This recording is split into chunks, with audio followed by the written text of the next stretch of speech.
Microphone check 1 2 1 2. Unmute that right there. Just tab audio. Let's see here. What is going on here? Something about to crash. Oh, it was like the VLC player. Close. My camera's not working, y'all. So y'all not gonna be able to see me today. I don't know what's going on with it. It'd be tripping sometimes. But we're gonna be doing a Boson Netsim lab today. You are now tuned in to the network, the YouTube channel that takes complex networking topics, dumbs it down to more simple language. Y'all know how we do on this channel. We're going to be doing more NAT today. Yes, and it's going to be from Boson Netsim. I wanted to do my actual routers and switches. I wanted to do a NAT lab with my hardware, but it was going to be pretty long. I got it cabled up.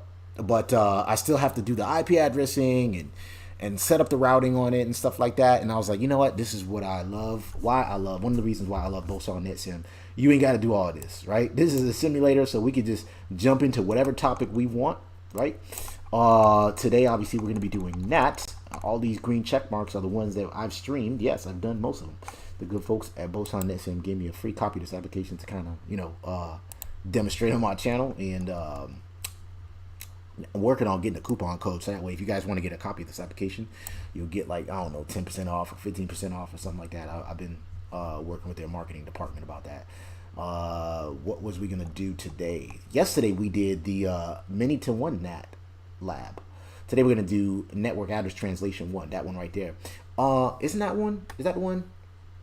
I don't remember which one we did. Yeah, we did this one yesterday. Yep, we sure did. Many to one NAT. That one says... Yep, because I remember it was just a little small network right here, and we basically translated many hosts, even though there's one there, but we just translated this whole network to share one address. That's why they call it many to one NAT. But today we're going to do network address translation 1. This I think demonstrates all three types of network address translation, which is dynamic, static, and port address translation, or PAT, which is also known as overload or NAT overload. So, but today we're going to do that lab, and it's they'll have us set up one type of network address translation, and then let's see. Let me read these right here for y'all. Yeah, static. So we're going to do static NAT and dynamic NAT. And then, in addition, you'll use NAT overloading or port address translation, just like I explained to y'all, right? So we're going to demonstrate all three types of network address translation. I'm going to give it a couple more minutes for some late stragglers to come in case anybody's just tuning in or whatever. Somebody wants to catch up with us and stuff. So I like to wait till maybe 5 minutes into the stream and stuff. In case you don't know, I have a Discord server. If you want to know the exact time on the stream, I usually post it in the Discord server, right? Let me pull up the YouTube video there. I'm gonna pull it up and I'm gonna put it in the group chat there and pin it to the top there. So once you go there, you'll be able to see exactly what time, because I'll post in the chat in the Discord server what time I'll stream, and it's typically between Monday to Friday, 6 to 9 p.m. Eastern Standard Time. And I've been trying to do that every day. It used to be just Monday through Thursday, but I just been on this kick, and I said I want to do some more streams. I want to do some more labs and stuff. So let me go ahead and live to that mantra that I've always been preaching to y'all, right? Lab every day. Yeah, see this? I don't know what's going on with this camera, man. Shit tripping, man. I don't know what's going on with it, man. Look at this, man. I'm waving. Y'all can't see me on there, right? I don't think y'all can see me over there. Look at this, man. None of this shit working, man. I don't know what's going on here, man.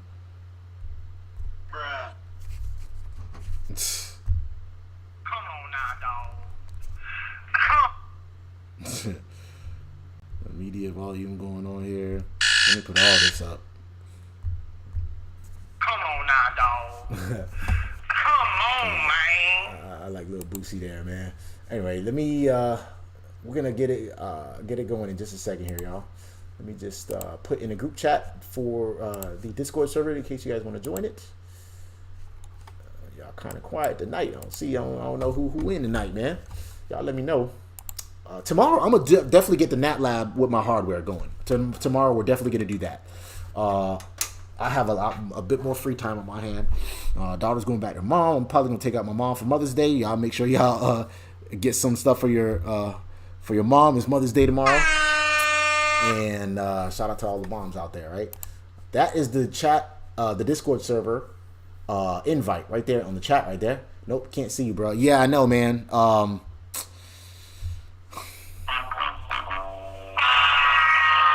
Something wrong with my camera, man. So we just gonna be working off the camera today, unless I used. Let me see. Yeah, I think the camera app.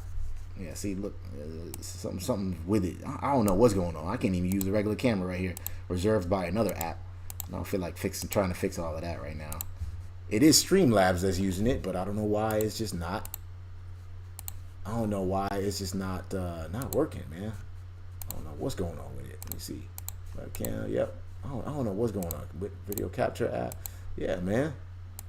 Yeah, you know, we just gonna have to live without it, man. We got Foster in the building. Appreciate you for tuning in. We got the real ones. We got the real ones in tonight. So yeah, let's go ahead and get started with network address translation. This is the network topology we're gonna be working with. Let me copy that too. Yeah, I know I like to do my little paint every time I say that to you guys, right? At least I guess with me, without my ugly behind in the corner over there, y'all be able to actually pay attention to the stream here without my big hair and my funny faces. I blew it out today. I went to the pool, took my daughter to the pool, and had to wash out all the chlorine and stuff like that. And I got a huge fro right now, so but y'all gonna have to actually pay attention to what's going on here now. All on my annotations. And let's see, pull that up. We're 10 minutes into the stream, so we're gonna just get started right now, right? Let me make that just a little bit bigger for y'all to see, right? Y'all can see that, right? All right. Lab instructions. Let's close that out. No. Nope. And then where's the brush? Red. So yeah. Let's take a look at this topology right here. We got pod 1 over here, and we got pod 2 over here, right? We're gonna look at this. Remember, essentially these are different networks right here, right? Because this is the 1041 network. So this right here is a 1041 network, right? Because remember, this is a switch. This is a layer 2, so that's not dividing the network. We got a 1030 network here. We got some loopbacks in their own networks as well, right? And then we have the 100 network, which is also known as the backbone, right? So this will be considered the wide area network right over here. Then we have these other networks over here on this side. But just remember that this is pod 2, and then this side is pod 1, right? I believe we're gonna be doing most of the NAT. All the NAT is gonna be on this router right over here, P1 R1, right? Let's see what they want us to do here. Bloop, man, I fucked it up right there, man. I tried to be all fancy with paint. Look at me, man. Get this going right here. Paint, come on, paint. Bloop. I was supposed to cover that up. Anyway, all right. So step 1 says we have our basic commands here that we've been working with all week, right? We know how to create an access control list, our NAT statements, right? We got to define the inside interface, the outside interface. Then we have the different commands for each one of the NATs. I'm not going to go all of them, but we'll talk about them as we're going through the lab, right? Step 1 says, and then we have the basic IP addressing in there too. Prepare for NAT. In the initial configuration, you will assign the correct host names, IP addresses, blah, blah, blah. Oh, geez. I didn't think. See, over here, I was telling y'all how you ain't got to do that with Boson Netsim. But sometimes they like for you guys to practice that, right? So we'll go ahead and do it. Whatever. Step 1. When static NAT is configured, the router will translate the private IP inside local address to an inside global address for advertisement. Remember what we said. Let's bring up those cheat sheets too, right? Inside local, inside global. Let me talk about what those differences are, right? Remember, I like to say CCNA, cheat sheets, network address translation. I like to say we look at this map right here. This would be the, like, let's say this is the inside, right? This says the inside. That's the inside interface, right? So if this is the inside network, then this would be, well, See, we've got only one router here, so this ain't really a good example. Let's just know. So this would be, let's say this is the other network, right? This is the remote network, right? That would be considered the outside or whatever, right? One side is going to be the inside. Let's do this. Let's do it this way. I and then O. That's how I'm going to remember it, right? We have the inside local on this side of the network, right? And then this is kind of like our dividing line, right? And then this is still inside, even though it's outside, right? This would be the inside global, right? Because it's part of the wide area network. And then this side would be the outside network, right? Because of the O right here that I put. So this would be outside global. And then this side of the network would be inside local. Or anything in here would be considered kind of like inside local, if we can see it. But that's how I'm going to remember it. I and then O, right? And then go from there. Because these inside global and local, it kind of trips you up, man, when you kind of look at it. This chart right here didn't even help for me just by looking at this. I don't know if this helped y'all or not. But yeah, shout out to packetlife.net if you want these cheat sheets, right? They said, so we're going to translate a private inside local to a public address, which is be considered the inside global address, right? You will configure P1 R1 to translate addresses leaving and entering the router, right? So this is P1 R1, this side right here, this guy right here, and we're going to be translating addresses as the traffic is coming in this way, ingress, and as they're exiting, egress. Then that's where the translation will occur on this router right here, like we mentioned at the beginning of the stream, right? In order for other devices on the network to send packets to the 172.16.1.0 network, which is located where? It's not located anywhere. We got the 2.1 network.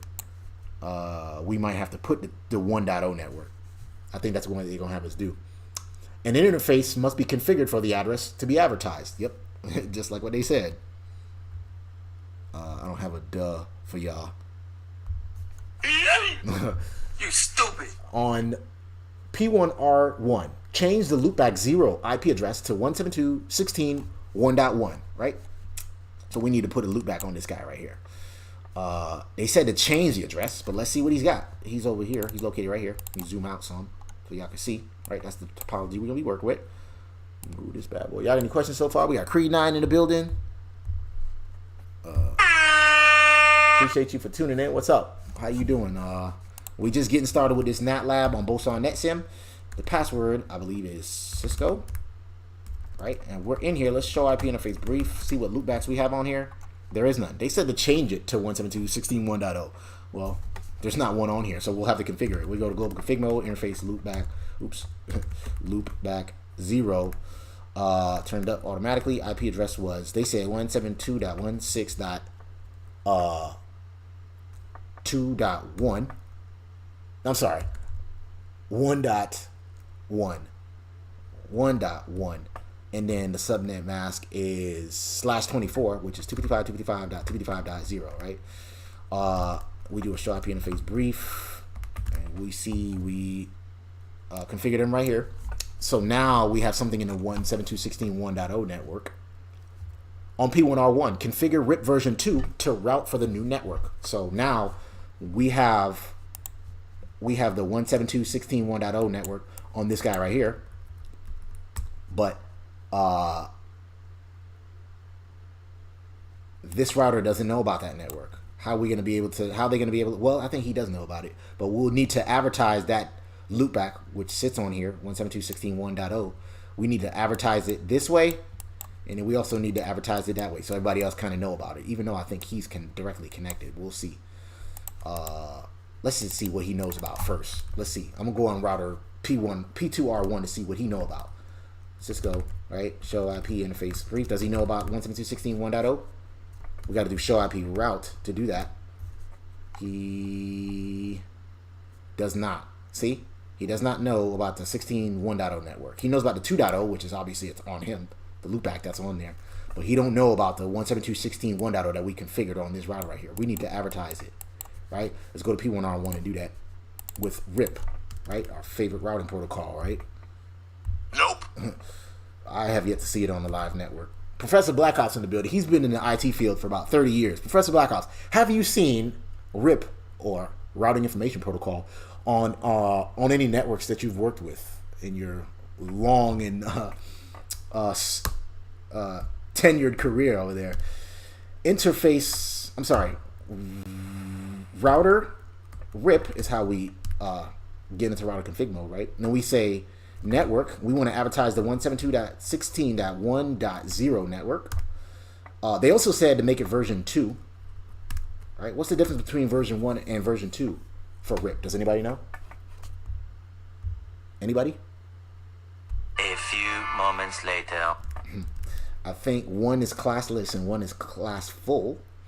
I think the timers may or may not be different. I don't remember. I think the timers are the same. They advertise every 30 seconds and they flush the routes after 60 seconds. So we do show IP protocol to see if we're advertising for that network. 16.1.0. Automatic summarization is not in effect. Let's go to this guy and see if he know about the 172.16.1.0 network.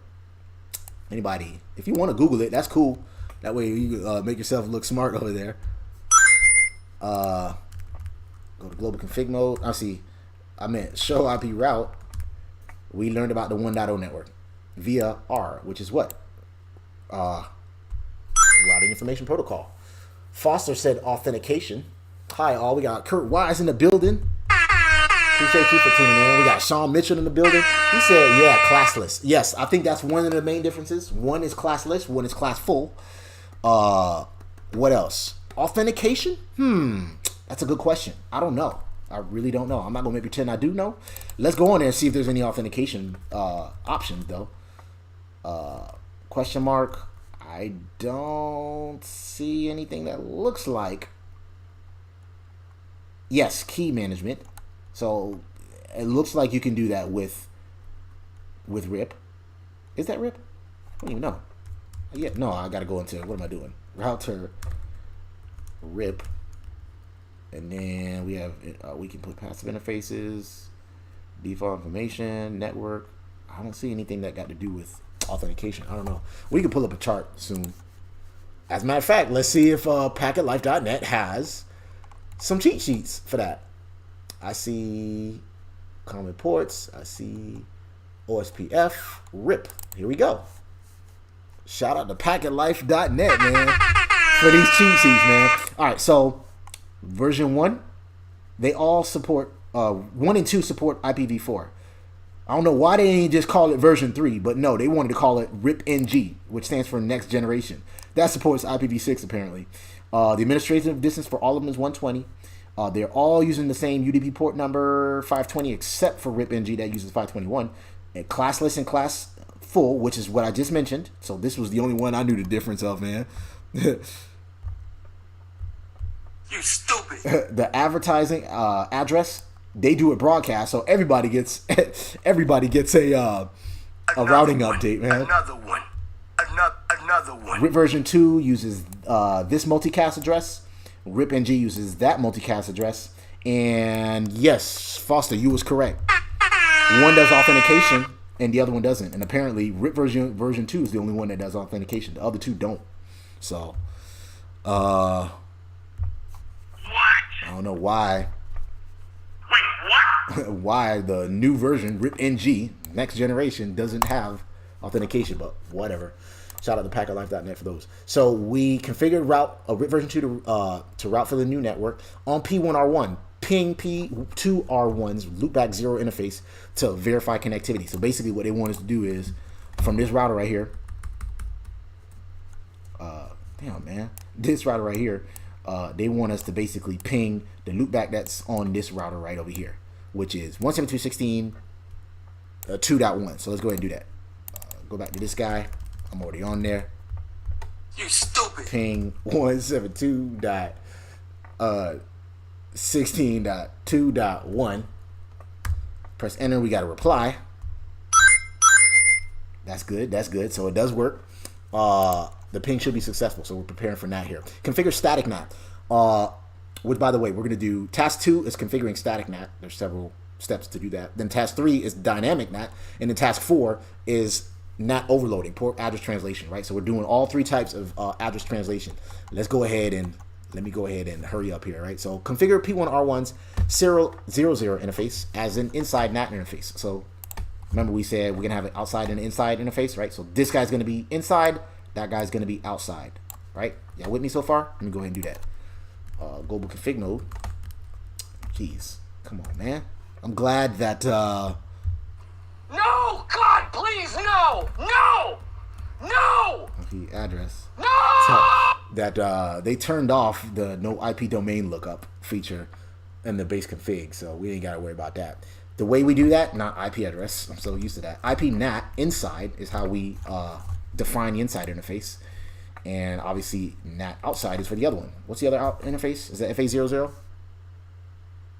Yes, FA00. Right. I'll show y'all again for anybody that don't see it. Right. 000. That's the outside interface. FA00. I'm sorry, the inside interface, and that's the outside right here. FA00. So interface FA00. Oops. /0. IP NAT outside. What's the next step? They said from P1 R2 ping P1 P2 R1s FA00 interface 10 100 102. The ping should be successful. So same thing as we did last time, but now we're pinging the physical interface, not this loopback like we did last time. Now they want us to ping that physical interface from here. So ping that physical interface right there, 10 100 102, and they say it should work. Ping 10.100.100.2. Another one. We got some replies. That's good. That's good. From P1 R2, telnet to that physical interface. The password is Cisco. So now they want us to do the same thing, but telnet to it, right? I'm not gonna write the whole word out over here, man. Nope. So let's see, telnet into 10.100.100.2, and we're in. They said the password was CISCO. I'm sorry, Professor Black Ops. They use the easy password there, man. Come on now, dog. Come on, man. We would fail Professor Black Ops' Stig's investigation here, or assessment here. Password is CISCO. We was already in here. So we're good. We're in here. They said from the telnet session to P2 R1, display the users that are currently logged on. The source IP of the address, the source IP address of the VTY session should be the statically translated IP address. You know what? That's not true because I skipped a step. They said I skipped step 3. Let's see what it is though. Let's see, show IP. No, it's actually show users, and we see the user that's logged in is 10.100.100.1, which is the outside interface. The outside interface of P1R. That should be the outside interface of this guy right here, right? Let's see. Yeah, 10.100.100.1. We didn't want that. We wanted it to look like appear as if he was coming from another network, right? So he coming into the club with a disguise on. That's what we trying to do here. Let's go back to the router, the same router, and I skipped a step, which was step 3. They said configure P1 R1 to statically translate 1031.6 to 172.16.1.100. So P1 R1 to statically translate 1031.6, which is P1 R2 serial 00 interface. So this interface right here, this address right here, they want us to convert this address to the loopback that's on this guy right here. That way, when he leaves, we should look like we come from the loopback. He should have a different address, and then we'll go on here to check to see who's actually logged on here. Well, that's what we think is logged on there. So now how do we do that? Global config mode, IP NAT. Let's look at our cheat sheets real quick, right? I already know it. I'm just going to the cheat sheet, so you know I can act like a damn teacher over here. Bruh. The network. Bruh. Come on now, dog. My bad. I'm getting overzealous with these. Y'all got any questions so far or anything? Y'all with me? The translation, we're doing static NAT, so what they want us to do here is 1-to-1. So pretty much this right here.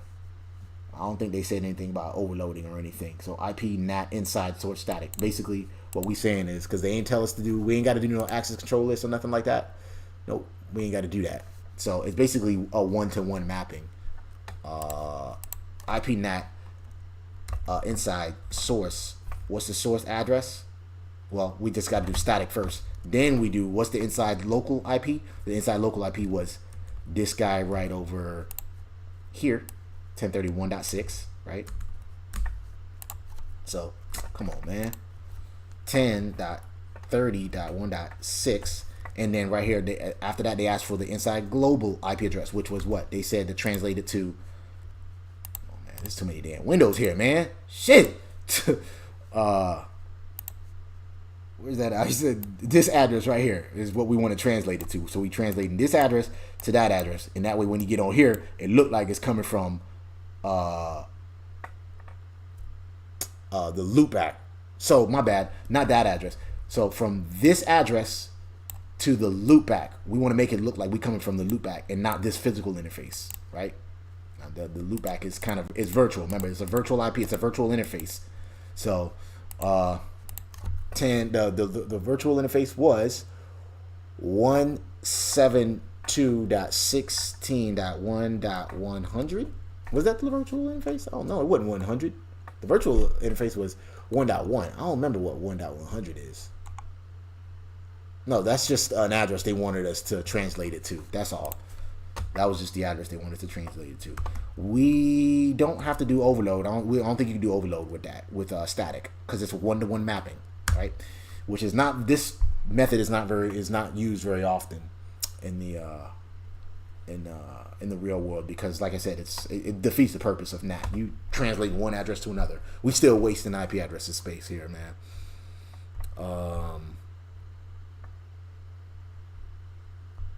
Anyway, you stupid. Let's I think that's what we did here. Now let's try to telnet back to that router again, which was, I still got it in the cache here. Telnet, and then password was Cisco. Press enter. Now we're telnetted into this router. Let's go in here and see who it looks like it's coming from. So remember last time when we did it, it looked like we was coming from, no, my bad, I gotta be in here to do that. I'm in here. Enable, password Cisco. We're on here and we say show, oh, it was in here. Let me show y'all what it looked like. It looked like we was coming from this address, 10.100, 100.1. What's that? That's the physical interface on this guy. Now if we do it, let's see what it is. So users, it's still that. We got to fix that. That's wrong. You stupid. We need to fix that. Maybe we got to clear it because it says it's idle. Let's clear the Nat Translations. Let's go back and clear that, and then let's clear that because that ain't right. I don't think that's. It should have looked like it came from 172.16.1.100. No, that's right. That's right, because it says here from the telnet session, the source IP of the address should be the statically translated IP address, which is no, the 172.16.1.100. So yeah, I think I gotta fix that. Let's do a clear IP NAT Translations star. Let's do that, and then ping this guy again. Let's do a telnet to that. Cisco. Enable. What else did I wanted to do here? Show users. That's not right. I don't think that's right. I think it should have been translated to that 172 address. So let's take a look at what. Let's take a look. Matter of fact, let me make sure that's what it's supposed to be though. Yeah, it's supposed to say 172.16.1.100. Hang on a second, y'all. Show. What was I doing here? Oh, I need to look at the natting. What did I do wrong here? Show IP NAT Translations. The inside global is that. Yep, inside local is 1031.6. That's correct. Let me make sure. 1031. Oh, you know what? I'm on 1031.6. Yep, that's correct. Did I do the interfaces correctly. I think I did. The what do you call it? Outside and inside interface. Show IP Nat not translations. What's the other command? Statistics. We said the inside interface is serial 00. That's correct. Outside is FA00. That's correct. What am I doing wrong here?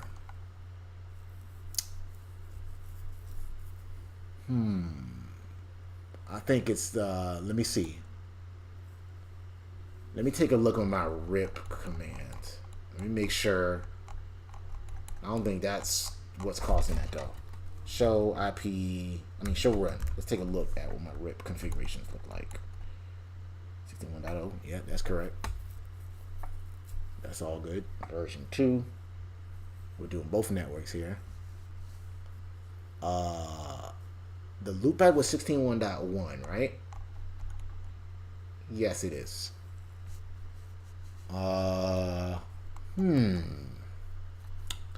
What is going on here? A few moments later. Let me see. Connection. 10.100.100.2. Let me take a look at that NAT statement. And then the good thing about Boson Netsim, if you fuck up, they do have the answers. That's what I like about this application. So what I was trying to do here was, let's see. This was the one that usually trips me up. And I think I did that correctly. Translate 1030.16 to 172.16.1.0. Right? So we go here and they said, so we did the loopback. We did RIP version 2. We're advertising this network. We pinged 16.2.1. We did that. We defined the inside interface. We defined the outside interface. We did IP NATs, inside source static, right? From the 1030.16 to that 172.16.1.100. Did I do that correctly? 172.16.1.100.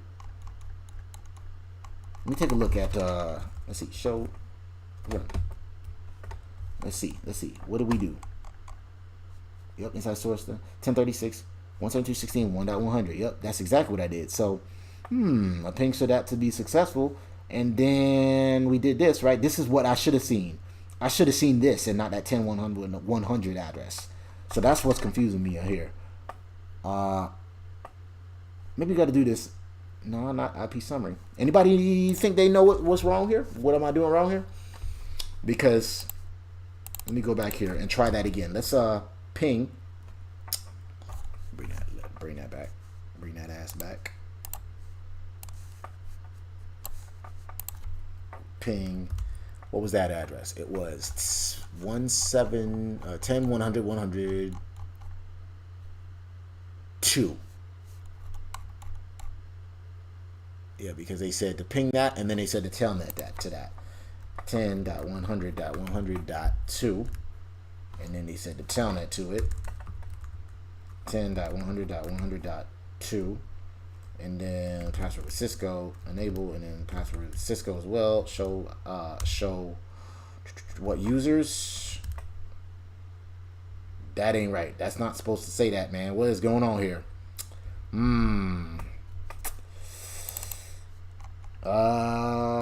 We might have to go. We might have to skip that for now. I don't want to stay too hung up on that. Maybe this no auto summary I need to get rid of. Maybe I need to auto summarize. Class B. No, they didn't tell us to do all of that. That's all correct. Yeah, let's go ahead and skip that for now. If anybody knows what they where I messed up at, because like I said, when you telnet to this router right over here, it should appear as if it was coming from the address that is in that NAT statement, which was 172.16.1.100. We're saying translate this address right here, which was the serial 00 interface. Once he leaves this router, making it appear as if he's coming from this address, which was that configured on here? No, that's not configured. That's just the address we're going to use. That's basically what that is. That's the loopback. 255. Yeah, that's pretty much it. IP NAT inside source. Yeah. Oh no. Let's move on for now though, man. Because then after that, they said to disconnect from the telnet session and then display the NAT address translation. If you do not see the translation, it might have timed out.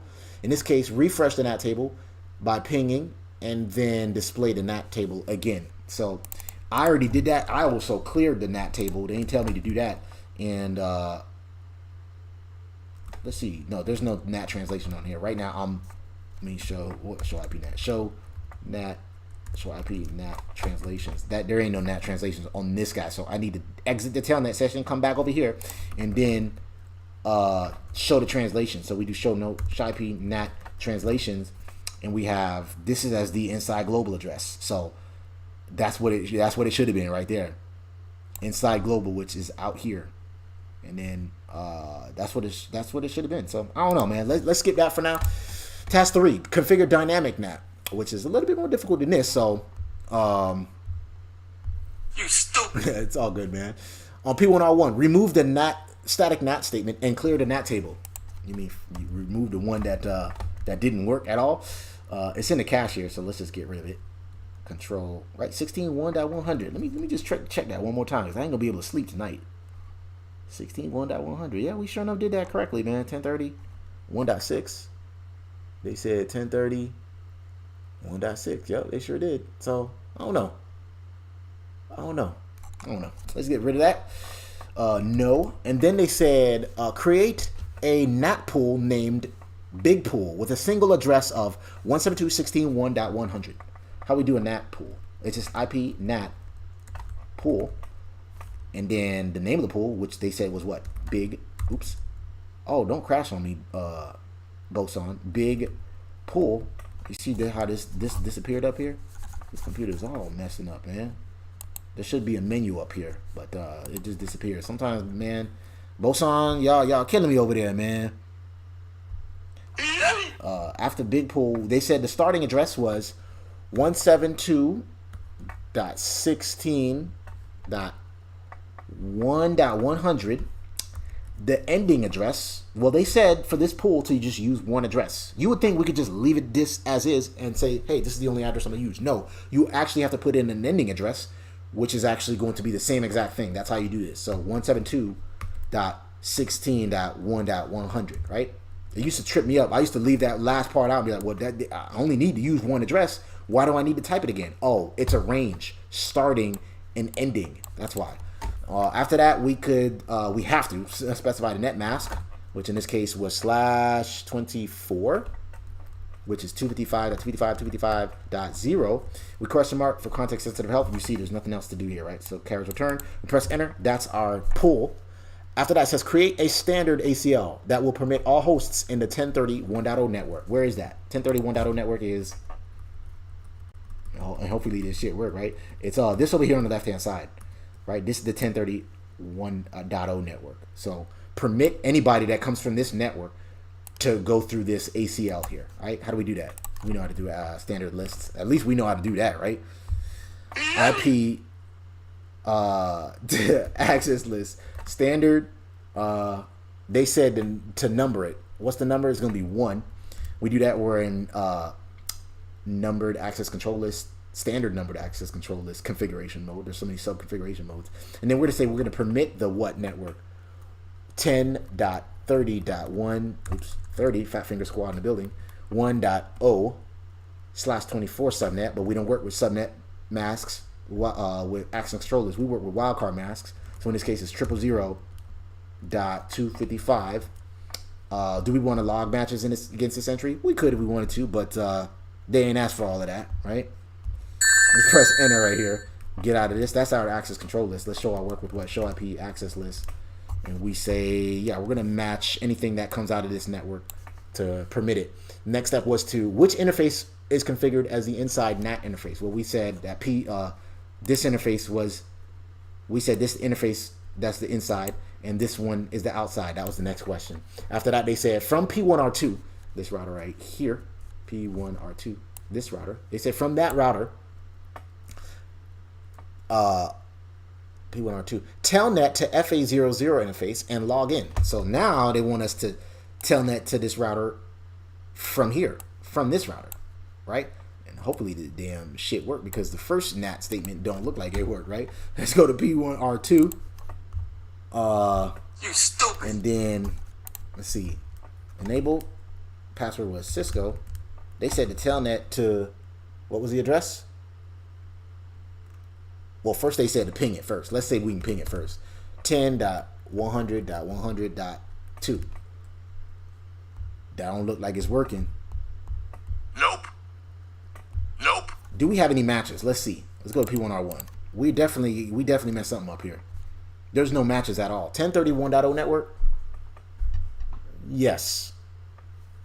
Let's look at the I hope because this menu disappeared and stuff. I hope the application's just not working. Otherwise, we'll just have to either do this stream another day. Let's see here. That access control list looks correct to me. Let me know if y'all don't think it's correct. We said to match the first 3/24, right? 1031.0 network. That's correct for sure. Who is the inside interface? The inside interface should be serial 00. Let's double check. Show IP NAT statistics. Inside is serial 00. That is correct for sure. We got no translations at all, man. Nothing ain't working in here. Outside is FA00, which is what they said, right? Let me double check. Yes. Let me see. Can he ping the loopback that's on here? Probably not. He don't even have. Let's see. Let's go in here and check. Show IP route. See, he don't even. He can get to the 10.100.100 network via 1031.5, and he learned that through WIP. So why the hell can't he 10.100.100? Did I do that correctly? 10.100.100. He got a route to it. Yeah, 10.100.100.2. Can he do 10.100.100.1? Ping 10.100.100.1. Yeah, that works. So he can ping from there. He can ping that FA00 interface. Let's see. You know what? I'm not. You know what? That's what it is. I think I know what's going on here. No, that's not what's going on. I was gonna say maybe it's my network, my network statements in RIP. Let's see here. Let me double check. In RIP. Configure RIP version 2 to route for the new network. The new network was 172.16.1.0. Yeah. /24. You know what? I think I got to take off that no auto summary. I think that's what it is. I mean, that auto summary. Let's do this. Show run RIP. No, you can't do that. You can't do that on Boson Netsim. Let's just do a show run. I think I got to get rid of the this right over here. This no auto summary. No, I think I need that. I need that. And he learned about the other network, the 10.100.100 network with this. Y'all got any questions, or y'all got any? Y'all see what needs to be pointed out here? Cause man, this is not working like it's supposed to. 172.16.1.0. Yep. Rather interesting. We could Control G and look at the answers, but I don't want to do that, man. This is the point of labbing here, right? So we mess this up, and the funny thing is, I did this lab and I raced through it like the other, actually earlier today. So P1 R1, that is correct, yeah, and then P1 R2, we was over here. We was able to ping from here to there. I can't ping from here to there, and he has a route to it, right? 10. Yeah, he has a route to that network over there. Does he have a route to the 10.100.100? Show. Let's see. Show IP route. He should. Yeah, 10.100.100.1. Do I need to put? No, I don't need to put. There's only a 10 network statement in here. He has routes to pretty much everywhere. So he can obviously ping 10.100.100.2. Obviously. And he doesn't have a route to. That is rather interesting.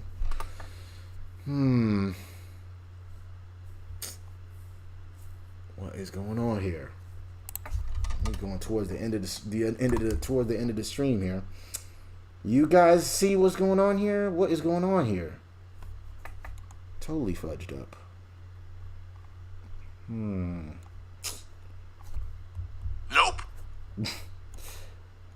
100, 100.1, but I can't ping 10, 100, 100.2. Does he have a route to it? Yes, he should. Doesn't this let us know that I can get to the 10, 100, 100.2 network?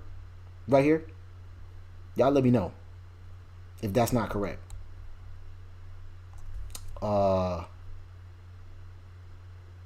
Yeah, /24. Do I need to get rid of the... No, we definitely want the no auto summary. What if I change that? What if I get rid of that? No, I don't think that's in there either. Dave W in the building, he said, late to the lab, but I'm here to salute. Appreciate you for tuning in, Dave W. Dave, I'm like really messed this lab up over here, man. Basically, we're trying to set up dynamic NAT right now. And I can't telnet from here to there. I can ping from here to there, but I can't telnet to... I can't even ping from here to there. So, and... I definitely followed everything to a T. I even looked at the answers. I'm like, well, I did everything correctly. Unless I got to relaunch this lab and start it all over again. Because sometimes Boson Netsim, it'll mess up. I'll see these things disappear. And I don't know. There's supposed to be menus in here. So I don't know if the application is crashing on me or what. So maybe it's messed up here. But let's see. I'm going to look at what I've got here. Do I have P1 R1 set up as the inside and outside interfaces? Let's see. Where's my inside and outside interfaces? That is outside FA00. 01 is, or S000 is the inside interface, which is right here.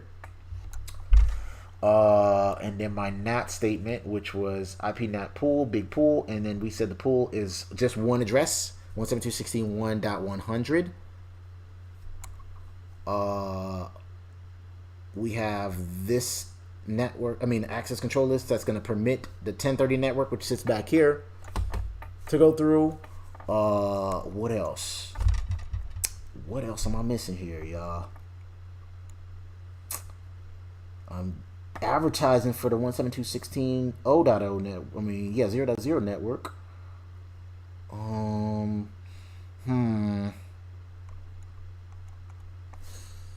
Let me look at the RIP config one more time. We did version 2, right? Yeah, we sure did. 16.0.0 network. What is my loopback? It should be 172.16.1.1. Is that in there? Yes. 172.16.1.1 /24. That's correct.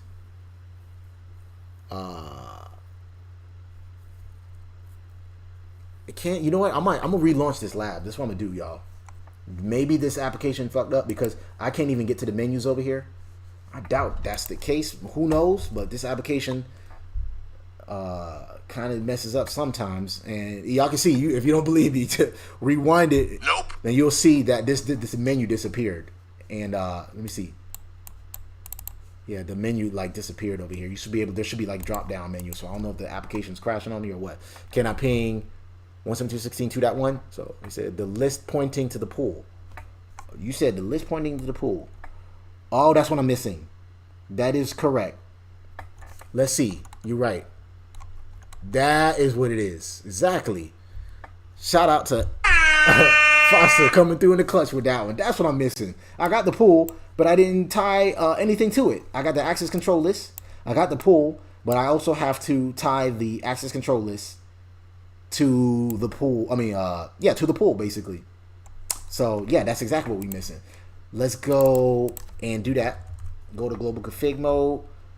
IP, NAT, and then inside source list was 1. I thought I did that. Let me see. Didn't I do this? No, you're right. I didn't. I sure enough didn't. All right, so IP list 1. And then the interface, no, we're saying we're tying it to the pool, like Diane said.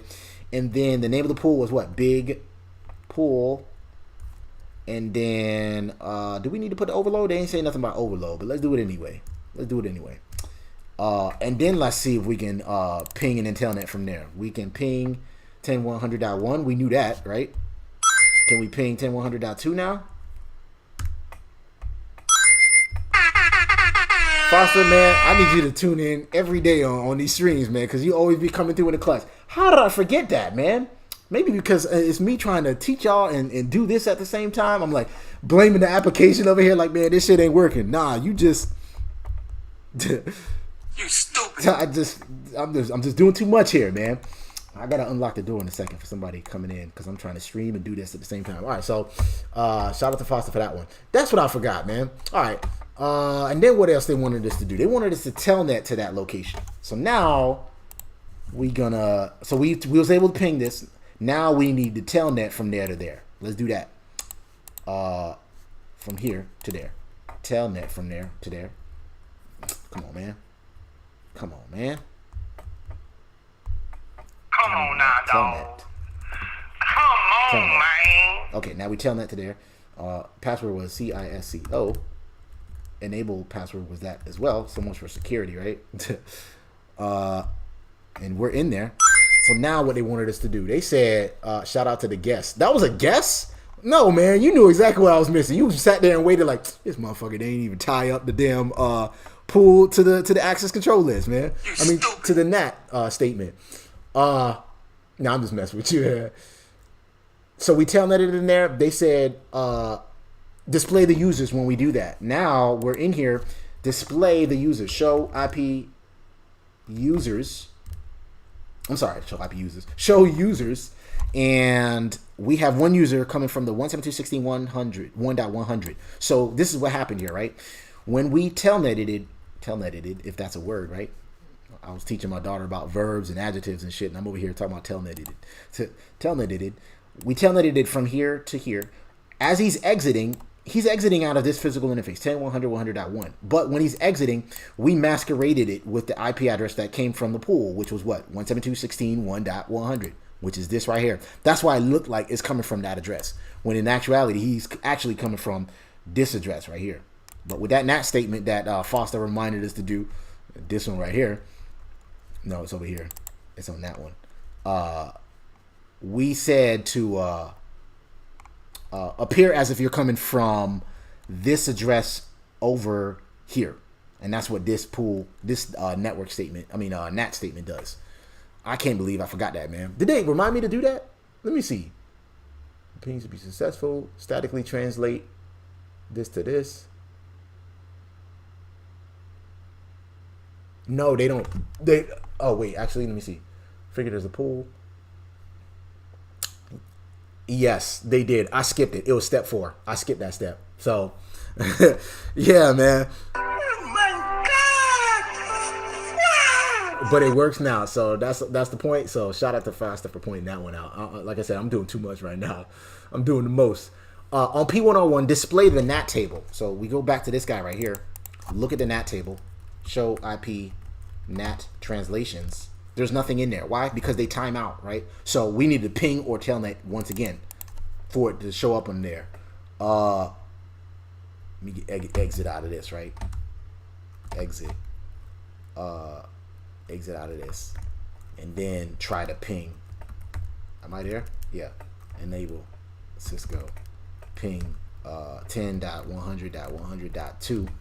And now let's go onto this guy and look at the translation table. Remember, it was empty, but they timed out because I was talking so much shit. Press enter, and there's a translation from the 10.30.1.6 network, which is over here. So, and it basically we saying anybody that come from this network over here, as you're leaving, put your mask on, and then look as if you coming from this address right here. We also tacked on a port number right there. So. And this is why I fuck with y'all, man. Y'all be helping me out, man. Like I said, I actually raced through this lab earlier today, and I was like, trying to watch my daughter and stuff like that. Raced through the lab, and I was like, okay, good. I should be able to run through this during the live stream.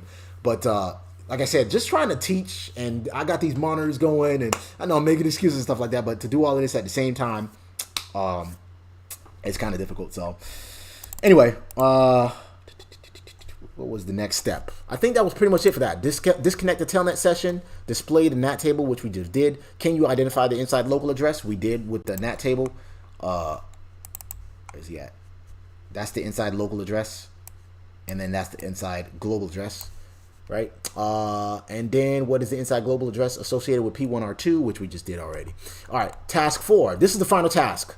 Configuring NAT overloading, also known as PAT, or port address translation, right? We said there was 3 types. We said there was static NAT, which we just did, and it didn't work the first lab. Maybe we can go back and fix it. And then dynamic network address translation, which Diane helped us out with that one. And then port address translation, which we're finally going to do, and we should lead these steps here. Shout out to packetlife.net for these cheatsies. Once again, I'm always shouting these guys out. All right, they should give me some promo money for that. Step 1: clear the NAT network address translation. How we do that? Clear IP NAT translation. I used to think it was all, but no, it's actually star clears the NAT table. And then remove the dynamic NAT statement and the pool that it references. Do not remove the ACL. So let's go ahead and remove what Diane reminded us to do. I'm gonna keep pointing you out over there, right? Which one was it? It was this statement right here, which ties the pool to the access control list. So we can get rid of that with no. And then they said don't get rid of the ACL. What was the ACL? It was access control list from 1, show IP access list. They said this right here, don't remove it. We're gonna use it again. Ensure that serial 00 is an inside NAT interface and that FA00 is the outside NAT. How we confirm that? Show IP NAT statistics, right? And we verified that a billion times already, right? FA00 is the outside, 000 is the inside. Where's that at? 000 is the inside, FA0 is the outside, right? Remember, this is kind of like, this is the backbone. This is kind of like the internet. This simulating the wide area network, right? That's why that's considered the outside interface for now. Next step was what? Step 4? Yeah, step 4 out of 6. And then after that, we done, man. I know y'all like, man, hurry up. On P1 R1, this guy right over here, create a NAT statement that allows hosts matching access control list number 1 to access the internet by using the IP address of P1 R1's FA00 interface. That was a mouthful right there. P1 R1's FA00 interface.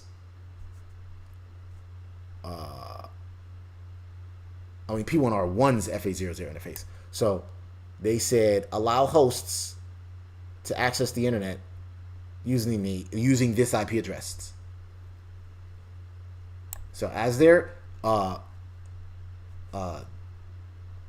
let me see. So we have access control list 1. I'm just trying to explain it to y'all. I know what's going on here. Access control list number 1, right?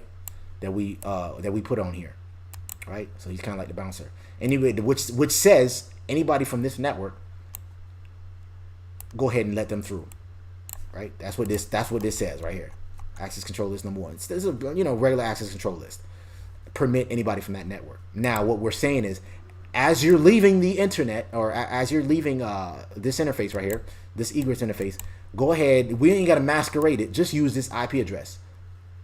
But they also said that this is, they didn't tell us in the step, but they said to configure NAT overloading, or PAT, which is known as port address translation.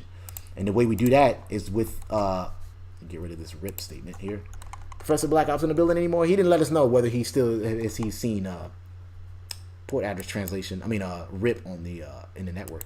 Once we add this keyword here, that lets us know we're going to be using port address translation. So it's pretty much the same thing. And they said to use that FA00 interface, right? So this is pretty much what we're going to do: dynamic translation with interface overloading, right? Let's go ahead and do that. Go to global config mode. They said IP NAT inside.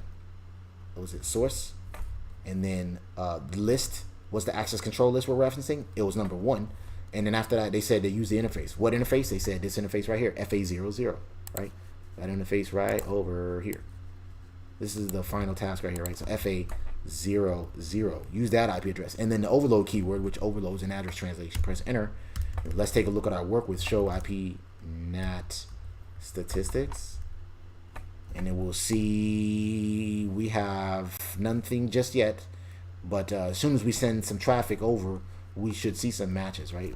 We can also do show IP NAT. There's not going to be any translations because we haven't sent any traffic yet. So let's go ahead, and the next step was from P1 R2 ping P2 R1's FA00 interface. So same thing we tried to do last time, but with a different NAT statement, right? A different type of NAT. So from this router over here, ping this interface right over here, right? And it should work, right? Going that way. They said to ping from there to there. And then after that, they're going to ask us to display the NAT table and identify the inside local address. So let's go ahead and ping 10.100.102, right? Get on our knees, pray to the network gods. Hopefully, Foster doesn't have to help us out over there anymore. Get on our knees. Oh, we got some pings. That worked. Now let's take a look at the address table. Show IP. Well, we already got in our cache there. And there is the translation there. 10.100.100.1, which is the outside global address. Where's that at? It lies right over here. That's the outside global address. OG. Remember I said, I like to say, interesting. Oh, inside global. My bad. That's the inside global.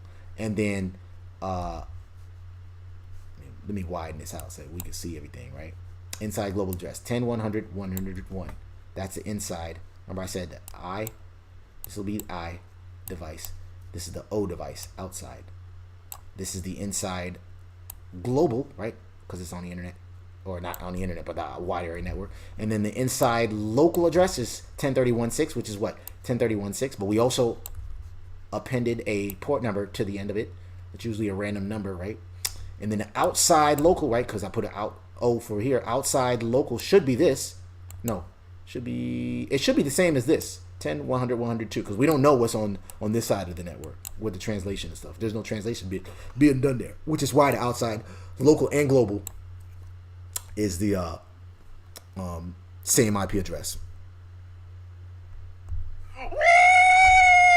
Yeah, baby! That's what I've been waiting for. That's what it's all about. Woo! We're done with this lab here. Let's check our work with what? Control G, see what we're missing here. Control G. You've completed the lab successfully. Okay, good. That's what's up, man. Shout out to Foster for that one. Shout out to Dave W in the building. Sean Mitchell, if you're still here. Creed 9, Kurt Wise. Appreciate all you guys for tuning in. I'm going to stream tomorrow again, but we're going to use my hardware. I'm going to try to... There's this lab that I saw on the official cert guide. There's like 9 routers. And yes, I believe it or not, I do have enough equipment to lab that up. No, actually, that's not the one I'm going to do. There's another lab I'm going to do on the Encore lab manual from Cisco's Network Academy. I'm going to lab that up. I already cabled it up this morning. If you have IG, you would have seen me lab it up. Cable it up on IG Live. Follow me on Instagram and Twitter at NetworkBruh, right? And you would have got the inside scoop of me cabling this equipment up to do another Nat lab. Appreciate it. Thank you. Yeah, appreciate you for tuning in, man. Tomorrow I'm going to stream. It's Mother's Day tomorrow, right? So... bring my daughter back to mom. I'm gonna go see my mom, take her out and stuff like that. I should be back home. I want to say maybe 3 or 4 o'clock. So I'm gonna try to stream a little earlier in the afternoon. I don't have much to do. That's a pretty big lab. If I do have time, I'll do 2 big labs because the other one calls for like 9 routers. So if you have the official cert guide for Encore, you'll see it. It's in page number 419. There's like 9 routers and 2 switches, and they talk about all of the concepts of inside local, inside global. I would like to lab this one up to look at and break down that network topology. And then we should maybe on Fridays, I said I want to start doing freestyle Fridays again, where we just come up with our own lab and use all the network topology, network technologies that we've learned throughout the week. This week we've done, or last week we did first hop routing protocols, VRP and HSRP, and then this week we did a whole bunch of NAT labs. Tomorrow we're gonna do a NAT lab. So, yeah, we got a lot going. So we're gonna lab every day. Tomorrow, like I said, I'm gonna try to do this again on the afternoon. Maybe like 4 o'clock, 3 o'clock. I don't know. Just join the Discord server. It's on the chat right there, and then you'll know exactly what time I'm gonna stream. For now, comment, like, subscribe to the